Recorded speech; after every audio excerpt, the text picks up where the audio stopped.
Hello everybody. Today we're going to be taking what we've learned in previous weeks with our first person experiences and adding shooting mechanics to that to create a fully functioning first person shooter game.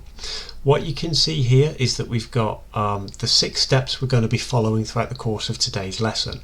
This as a recorded video, you can obviously jump through to the appropriate timestamps for whatever level of complexity you feel that you can complete, but the idea is that it builds on top of one another. Starting with shooting, where we're going to destroy any target that the player is possibly pointing themselves at. Advanced shooting, where we destroy only targets that are tagged as enemy. A health system, so enemies take multiple hits rather than a single hit. A score, which increases when an enemy is destroyed. And then a win screen that allows you to take transition to that win screen once a certain score is reached. And then finally a polished main menu that allows you to control the build order, to start in the main menu, to take you to the meat of the game, and then to have that win screen when you've completed the game. So that's what we're going to be completing in the next hour or so. We'll soon find out how long this is going to take. So what I've got here in front of me is Unity Hub. You can see all the projects I've previously created, and as you'll remember from previous weeks, what we're doing here is to creating a new project. We are using the templates provided as a starting point here. The template we're using is the first person sample, so that one there. If it's not already downloaded to the machine, you'll have an option here to download it. So first person core.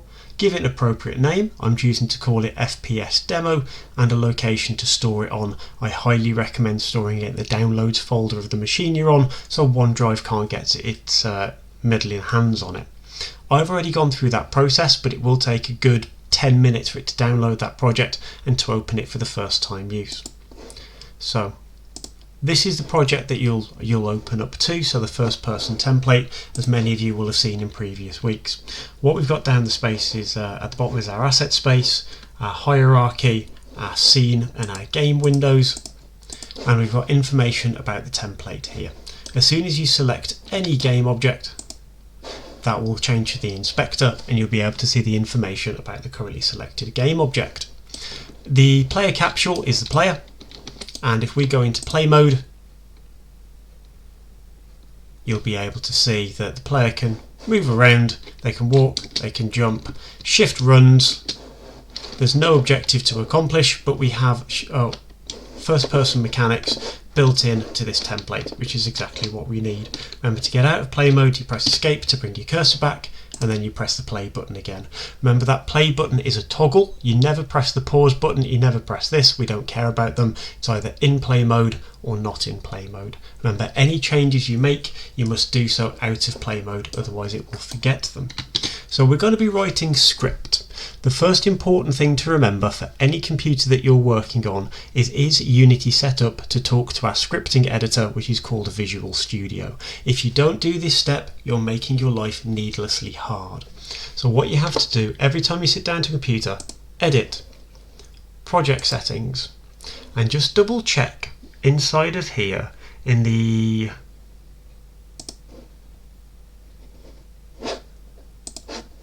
edit preferences, not project settings, then click on external tools and make sure that the external script editor is set to a version of Visual Studio.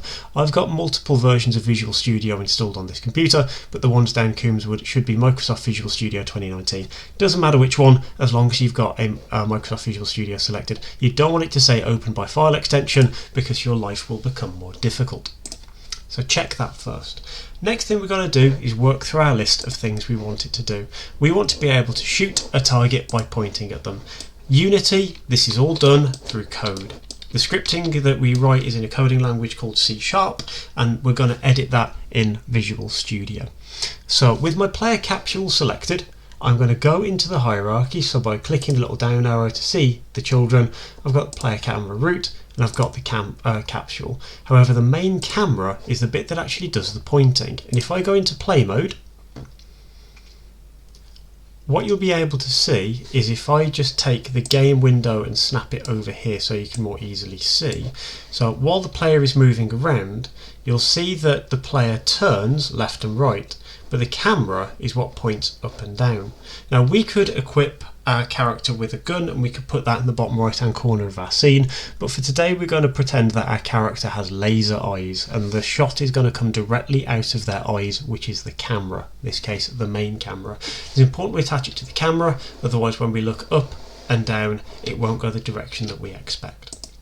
So what we're going to say here on our main camera is we're going to go to the bottom. So we've got Cinemachine Brain and we've got Universal Edition camera data and that kind of stuff. What we want to do is add a new component. We want to write a custom script. The script we want to write is called shoot. Notice the capital S for shoot, that's important. All words that we use when we create a new script must start with an uppercase character. It cannot start with a number, and you can't have spaces in there. So we're going to create a new script called shoot. I want to press enter to choose a new script, and I want to press enter again to choose shoot as the name for my script. You'll see that that's now appeared here. It's a loose file just sitting there. We have got a folder already here called scripts, so once we've written them all we're going to move all of our files tidily into there, but for today it can stay exactly there. If I now scroll down, I've still got main camera selected, and scroll down you've got shoot. The shoot is greyed out here. That just means that that's where you double click to edit this, or you can double click on the shoot script here to edit it. I tend to click over here, a double click, it will highlight to show the script, and it will open in the version of Visual Studio that you selected earlier.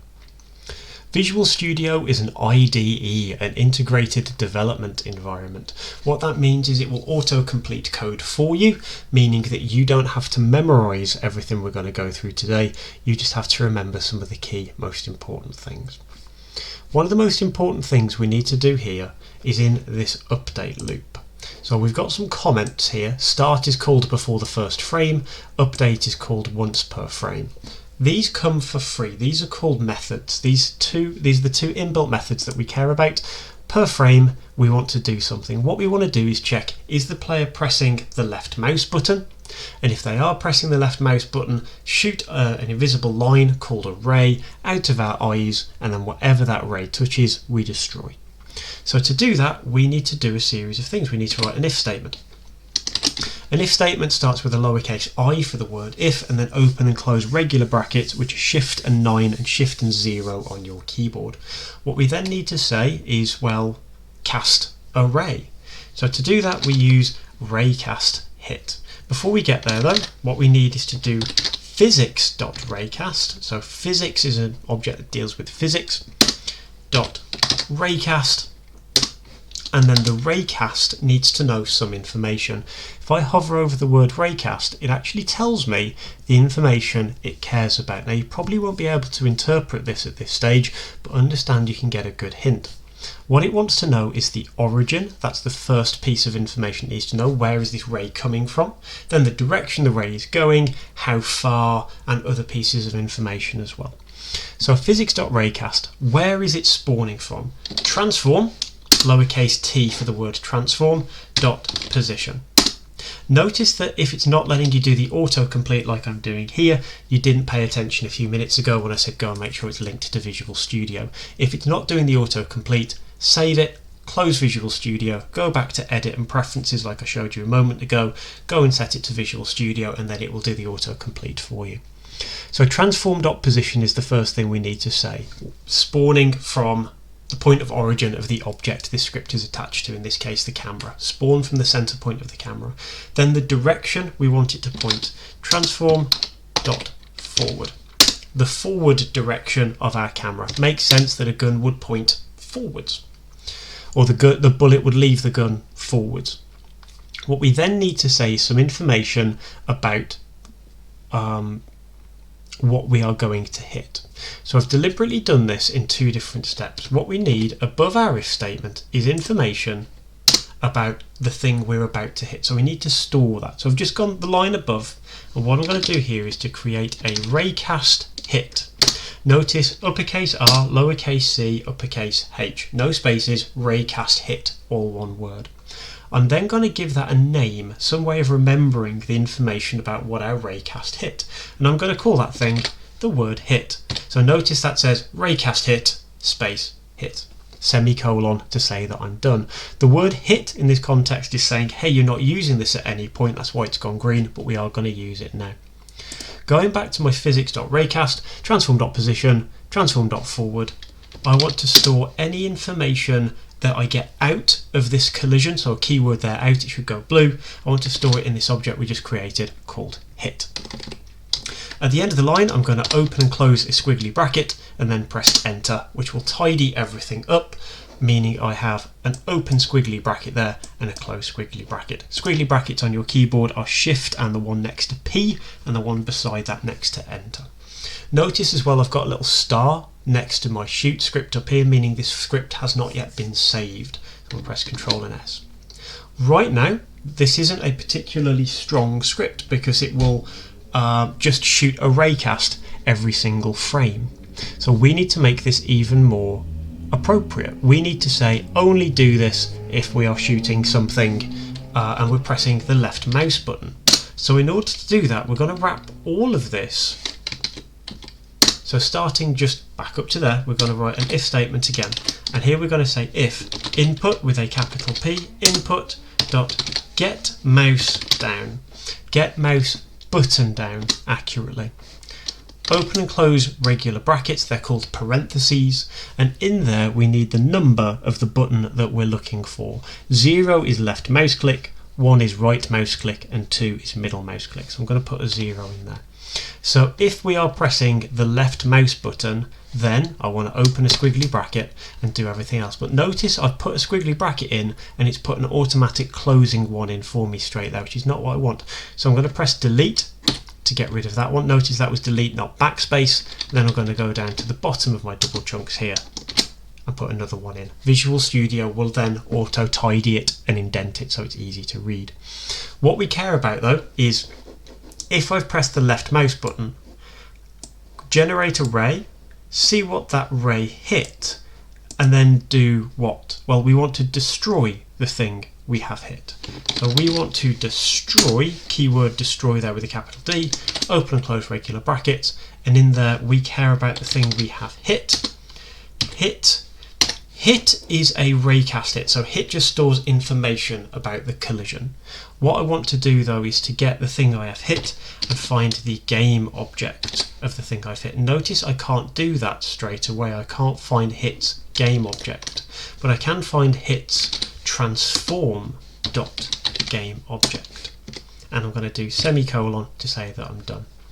Control and S to save this script. Again, of course, you can pause this if I'm moving a little bit too quickly. But I want to explain what hit.transform.gameObject is doing. So I'm going to return to Unity and it should recompile in a second while it reprocesses. It may not, may be a bit quicker. But what you will find is that the thing I've hit, it's getting its transform component, so the keyword transform there, and from there it can get this component and then figure out everything else to do with that object and delete it. So we need an enemy to shoot at this stage. So I'm going to do game object, 3D object and cube, and if I go back into the scene view you'll see that the cube has been placed in, but it's difficult to see where it is. It's under the floor, it's a bit difficult to find. So the easiest thing to do with our cube, we're going to give it a name. We're going to call it enemy. And I'm going to right click on the word transform, not to the left of it, not on position, right clicking the word transform and resetting. That will put its position in 0, 0, 0 and its rotation 0, 0 with a scale of 1, 1, 1, which means it will be directly under the feet of your player. All I want to do to make this cube really stand out as an enemy is to paint it red. I'm going to right click anywhere in the grey space in assets and I'm going to create a new material. This material I'm going to call red, and with it selected I'm going to change its base map, its base colour to, well, red. With that selected as red you can see it changes its colour, and then I'm going to drag and drop onto the cube. I've now got a red cube. I've just done a quick Control and S to save it, and if I press play I should now be able to delete anything the player is looking at by pressing the left mouse button. Walking over to my cube, left mouse button. Oh no, not working, and it's important to realise why. There'll be many times when you're developing your project that you'll go, why is something not working? The help features are designed to tell you what's going on. So you could see there, if I click back into the console, there was some information. It was telling me about why it failed, and by clicking on the error message, it actually highlights the problem object. So it's telling me here, you're trying to read input using the input class, but you've switched to active input. And again, you probably won't understand what that means. It also threw that error nearly 6,000 times in the time we were playing, because it did that error every frame that the screen was being drawn. So with this in mind, we need to go and change our active handling. To do that, well, it tells us what to do. It says we've got to go to the input system package in the player settings. The player settings are under edit and player settings, project settings, player settings. There we go. So that was, let me just do that again, edit, project settings, and then you'll have the option to select player.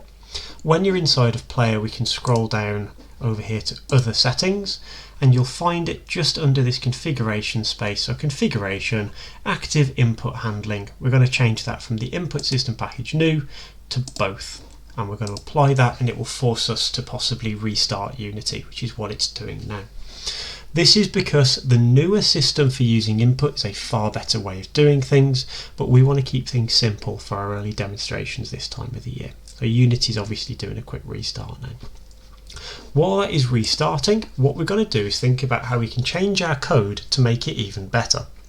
What we have right now is a raycast that goes from the camera in a direction that is the directions facing of the camera and store some information about what we hit. Now we can store some or pass in some additional information with a comma. I'm going to put in 100 there, and you see that it's now happy with that. What that 100 means, if I hover over the word raycast, is you can see there at the end float max distance. So we can put a distance on our raycast. Very good if we want to have a maximum range on our weapon. But I don't want all weapons that this script could get attached to have a range of 100. What I want to do is to make that a publicly editable variable. So to do that, I'm going to write public just above the first squiggly bracket on line 6. Public int means whole number, it means integer, and I'm going to write the word range. And I'm going to give it an initial value of 100 semicolon to say that I'm done. I can now take this word range and replace 100 with, well, whatever the range is. This won't be obvious as to why that's useful until we go back into Unity. Again, I've just saved that, but back into Unity, I'm going to close down the project settings that were open a second ago. If I go back to the main camera, what you will now find is my shoot script has a new variable that we just created called range. We can see it because we created it and told it to be public. So I've got a range of 100, meaning the ray has 100 units, 100 meters worth of range. We're going to test it again because we always test, we never trust. I'm going to walk over to my cube and shoot it. Does it work? Perfect. And I'm going to just carry on shooting. Oh, and I'm going to carry on. Oh dear. Oh no. Oh dear. And if I shoot the floor, oh bugger. It did exactly what we thought it was going to. If I go back to the PowerPoint, destroying any target when the player is pointing at them. We've now done that, ticked off, done. But we only want to destroy things that are enemies. It doesn't make sense to be able to destroy everything in one shot with our gun. So what I'm going to do is make many duplicates of our enemy. You can right click on the enemy and duplicate it, or the keyboard shortcut for doing that is Control and D. It makes a duplicate. You can see the duplicate in the hierarchy, but it doesn't look like anything's changed because we have to move it away. If it's not showing you the movement tool by default, you've got the movement tool there, movement, rotation and scale for those who may have forgotten. I'm going to create an additional duplicate and place that there. So we've now got our 3 enemies. We want to make it so these enemies only get destroyed and nothing else does. So with that in mind, I'm going to select enemy. I'm going to hold down Control on my keyboard and select enemy 1, still holding Control, enemy 2. What I want to do is to create a tag for these so it will only destroy things with that appropriate tag. So I'm going to add a tag because there's not already one that's appropriate. Clicking the plus icon here, I want to create a new tag called enemy. Notice there's a capital E in enemy, and I'm going to save that. And then selecting the 3 of them again, I'm now going to choose from the drop down and select that enemy one that we just created. They've now got a tag called enemy, but that doesn't change anything. So I play the game again, I can still destroy them, but I can still destroy the floor, because we have to modify our code. Currently, if we hit something with our ray, we destroy it. But what I actually want to say is, after I've hit something, I want to see if the thing we had hit had a tag of something. And again, tag isn't doing anything. Tag isn't something that hit knows, but hit knows the object's transform, which knows its tag. Again, notice it's following a similar pattern to when we destroyed something. Hit.transform.tag. And then we can compare, does that equal something? There's two equal signs there, that's not a mistake. Two equals means, is that the same as? And I'm going to check, is that equal to a word? So I'm using double quotes, so that's shift and 2, and I've done that twice.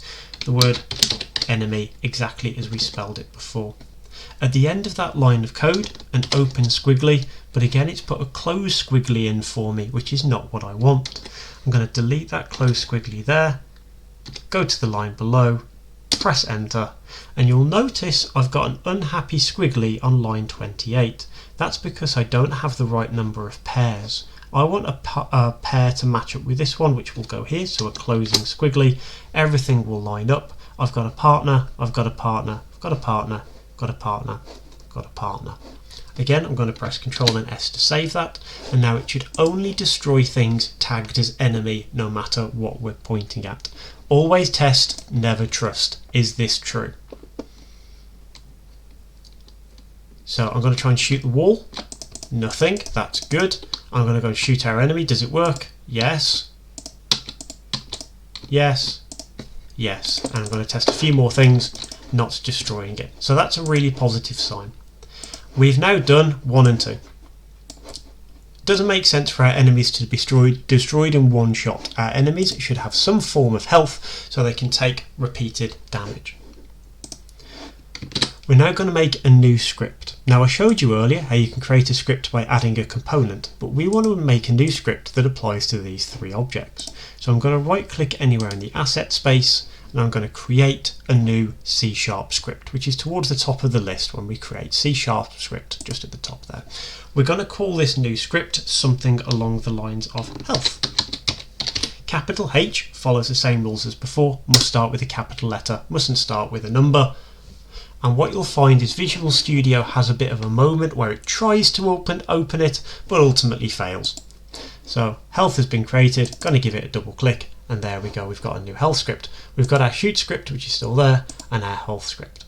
What you'll be pleased to know is we do not need anything from line 7 to line 17. All 10 of those lines can be deleted. All we need is the public class health, open squiggly on line 6, close squiggly on line 8.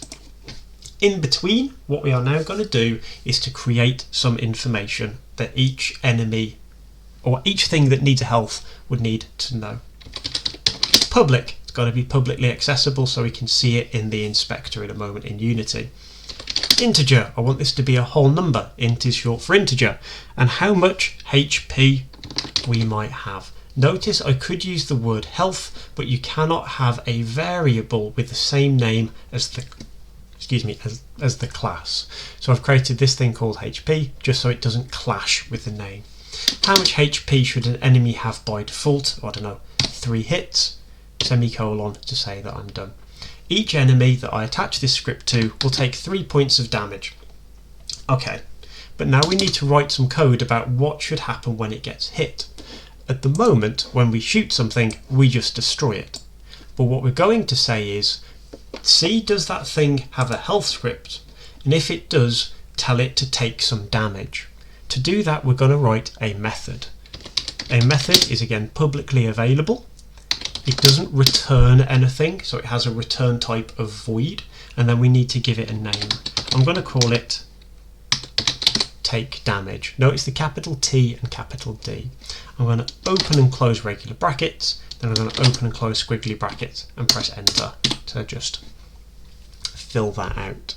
So every time this enemy takes damage, what should we do? HP should go down by 1 probably. So HP minus equals 1 semicolon to say that you're done. each time something with a health script gets hit, take it down by 1. Then we need to see, was that enough to reduce it to 0 HP or less? So if HP is now less than or equal to 0, well, it should be destroyed at that stage. Open and close squiggly brackets. Inside of the squiggly brackets, destroy. Now before, the shoot script was telling an object to be destroyed, but now the health script is going to take over that responsibility and say destroy the game object this script is attached to. So destroy game object. Notice the lowercase g for game object, not the uppercase g. There is a difference. Lowercase g for game object, semicolon to say that you are done. We're now going to do something that is quite confusing. I'm going to tell the shoot script to tell the health script to do something. So that is the health script as it currently stands. Just going to tidy that up, so nice little line there, everything matches up again. The keyboard shortcut for that is Control K followed by Control D. I don't know why it's 2, one after the other, but it is. I'm going to go back to the shoot script. I don't want to destroy the thing the target is hit anymore. That's not what I want to do. What I now want to do instead, going to completely delete that line of code, we're instead going to say the thing I have hit, get a component off of it. Now again, I can't get a component off the thing I've hit, but I can get it off of its transform. Get component is one of the most useful lines of code you will use in all of your Unity projects, so get familiar with it. Get component, and then open and close angle brackets, which is a bit weird. You don't use them very often. We usually use them to mean less than or greater than, but these are the angle brackets. They're the ones that are shift and the ones between M and question mark on your keyboard. Open and close angle brackets. In there we write the name of the component we are looking for, and in this case the component we are looking for is health. And again, if you've set everything up properly, it will be able to find that you've written a script called health and allow you to select it. Outside of the angle brackets, you then write open and close regular brackets. Then, with a full stop, well, a dot, you can then choose all of the methods health knows about. So we've got all of these things, but we wrote our own custom one. We wrote our own thing. Can't remember what it's called. Let's go back. We called it take damage. Does it recognise something called take damage? There you go. Now a method looks like that. Open and close regular brackets, and then we say semicolon to say that it's done. So now every time we hit something, it will take damage, lose a point of HP, check was that enough to destroy it, and then if it was, have it destroyed. As always test it, never trust it. After 3 hits, does it disappear? Let's find out. I'm walking over to it. 1 click, 2 click, 3 click, 4 click, 5 click, 6 click. Oh no, why is it not working? So always, let's go back to our console and try and diagnose the problem. Doesn't match it, object reference not set to instance of an object. Oh no, a bunch of problems. Some of you may have already figured out the step that I missed. When we shoot, we're saying the thing that I have hit, find its health script. But do these things have a health script? Transform, cube, mesh. Oh, no health script. So I could take the health script and drag and drop it on. I've just done that to enemy number 1. That's exactly fine. And now you can see I can change the amount of HP each of them have. Or you can select it and choose add component and find the thing called health. You can see it and choose it from the list. It does exactly the same thing. I'm going to just add the health script to this final one. Just to spice things up, this cube I want to take 1 point of damage, this cube shall take 2 points of damage, and this one shall take 3. Let's test, does that work? Do you take 1 hit? Yes. Do you take 2 hits? Yes. Do you take 3 hits? Life is gravy. So, we know that that system is working, and we're up to this point on our PowerPoint now. What we want to now do is have some way of managing score. We're going to do that in the next part of the video, but if you got this far, give yourself a pat on the back, have a break, rest your eyes, and move on to part 2.